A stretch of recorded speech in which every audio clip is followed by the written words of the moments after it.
Hello guys, આજે અમે પહોંચી ગયા હતા ભવનાથ તળેટી. અમારે જવાનું હતું ગિરનાર, અને ગિરનાર જવા માટે તમે જુનાગઢ રેલવે સ્ટેશન તથા બસ સ્ટેશનથી 7 કિલોમીટરનું અંતર છે, તો તમે ભવનાથ તળેટી પહોંચી શકો છો.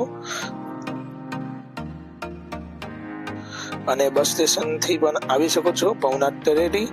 ભવનાથ તળેટીનું અંતર 7 કિલોમીટર છે. બંને પણ નજીકમાં જ છે, બસ સ્ટેશન અને રેલવે સ્ટેશન.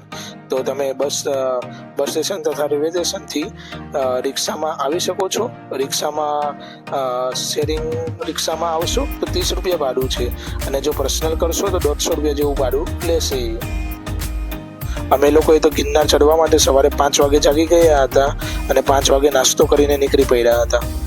હેલો ગાઈસ, સવારના 5 વાગે મસ્ત મજાનો નાસ્તો કરીને અમે નીકળી પડ્યા હતા ગિરનાર માટે. મને બહુ ઉતાવળ છે તો એ આગળ ચાલી રહ્યા છે. મિત્રો, તમે આ રોપવેનો રસ્તો તમે જોઈ શકો છો, અને અમે લોકો પણ ફૂલ એનર્જીની સાથે ચાલી રહ્યા હતા. હવે અમે પહોંચી ગયા હતા ગિરનાર જવાના મેઇન રસ્તા પર. અહીંયા થોડું ચેકિંગ હતું. ત્યાં પ્લાસ્ટિકની વસ્તુ ઉપર લઈ જઈ શકતા નથી, તો પાણીની બોટલને એવું હોય તો નીચે જ મુકાવી દે છે. તો તમે સવારે બહુ નાસ્તો કર્યા વગર જ જજો, કારણ કે તમારે ચડવું હોય તો શાંત વાતાવરણમાં નાસ્તો કર્યા વિના જશો તો સારું રહેશે.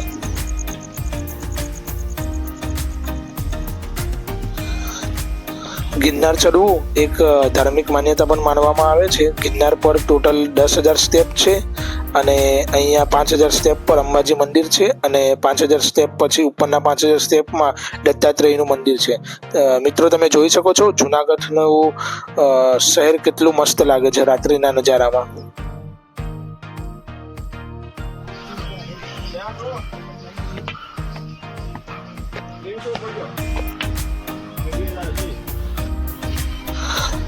ગિરનાર પર્વત ઉપર પાણીના બોટલનો ભાવ 40 રૂપિયા ભાવ હોય છે, અને વચ્ચે તમને લીંબુ શરબત ને એવા સ્ટોલ તમને મળી રહ્યા છે, તો તમે ત્યાં આરામ પણ કરી શકો છો અને પાણી તથા લીંબુ શરબતની મજા પણ માણી શકો છો. મિત્રો, તમે જોઈ શકો છો અહીંયા કેટલાક નાના એવા મંદિર હતા, તો અમે સૌ બધાએ દર્શન કર્યા અને ત્યાં નાનો એવો વિરામ પણ લઈ લીધો, અને હવે અમે ફાઇનલી જૈન મંદિરની નજીક પહોંચી ગયા હતા. તમે જોઈ શકો છો.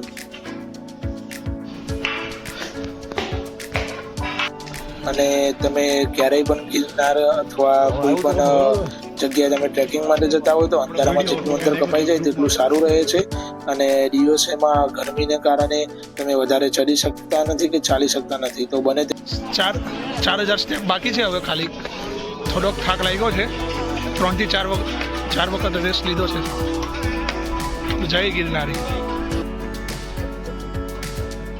વાહ, મોર્નિંગનો શું વ્યૂ છે. તમને આખી જુનાગઢ સિટી જોવા મળશે ઉપરથી, અને રોપવે પણ સવારે 6 વાગે ચાલુ થઈ જાય છે, તો તમે એની પણ આનંદ લઈ શકો છો. અને ઉપરથી કઈ વ્યૂ અલગ જ હતો. આ તમને ખરેખર તમને સ્વર્ગની અનુભૂતિ કરાવે છે. શાંતિ ચડતો તમને ક્યારના ટાઈમ ટુ ટાઈમ છે ને પેલો કરી હું બેઠો જ નહીં. અમે ક્યાંય બેઠા નથી કે મિત્રો, અમે 4,000 જેવા સ્ટેપ અમે બતાવી દીધા હતા, તો અમને નજીકમાં એક ફ્રૂટની ડીશ દેખાડી, તો અમે જામફળની 2 ડીશ નાસ્તો કર્યો. અને આ સ્ટોલ ઉપર તમને જામફળ, ટામેટા, કાકડી અને તરબૂચની ડીશ મળી રહે છે ફક્ત 50 રૂપિયામાં. અને ફાઇનલી હવે 5,000 સ્ટેપ અમારા પૂરા થયા હતા, અને અમે અંબાજી મંદિર પહોંચી ગયા હતા. અંબાજી મંદિર બંધ હતું, કારણ કે 8 વાગે એ ઓપન થાય છે. તો અમે લોકોએ ત્યાં સુધીમાં નાસ્તો કરવાનું નક્કી કર્યું, અને નાસ્તાની દુકાન ઉપર અમે બેસી ગયા. અને તમે વાતાવરણ પણ જોઈ શકો છો કેટલું ખૂબ સુંદર છે. હેલો ગાઈસ, ફાઇનલી અમે અંબાજી મંદિર પહોંચી ગયા છે. 5,000 સ્ટેપ અમે કાપી દીધા છે, અને પાછળનો નજારો પણ એકદમ સુંદર છે.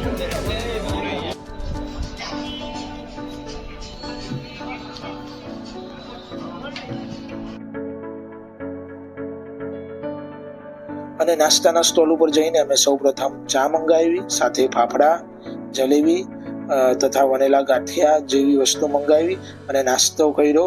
કારણ કે અમને ભૂખ પણ લાગી હતી, કારણ કે સવારે અમે થોડોક નાસ્તો કર્યો હતો. તો અમે સૌ બધાએ નાસ્તાનો એક મજા માણી અને પછી અંબાજી મંદિરમાં હું દર્શન કરવા પહોંચી ગયો. અહીંયા કેમેરો એલાઉડ નથી, તો પણ મેં અહીંયા સુધી કેમેરો ચાલુ કર્યો. અમે અંબાજી મંદિર પહોંચી ગયા છે. બોલ મારી અંબે, જય જય અંબે, જય જય અંબે, બોલ મારી અંબે, જય જય અંબે. અને મિત્રો, જે લોકો અહીંયાથી ચાલી નથી શકતા તો તેના માટે અહીંયા ડોલી પણ મળી રહી છે. 12,000 થી 13,000 રૂપિયા ભાડું હોય છે, તો તમે અહીંયાથી બુક પણ કરાવી શકો છો. હવે ફક્ત 5,000 સ્ટેપ બાકી હતા અને અહીંથી તમે વ્યૂ પણ જોઈ શકો છો. અમે અંબાજી મંદિરથી 1,000 થી 1,200 સ્ટેપ આગળ અમે પહોંચી ગયા હતા. તમે જોઈ શકો છો અહીંયાનો રસ્તો પણ બહુ સરસ છે.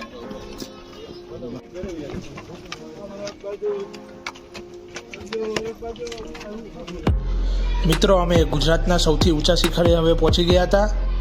એ તમને હવે આગળના લોકમાં બતાવીશ.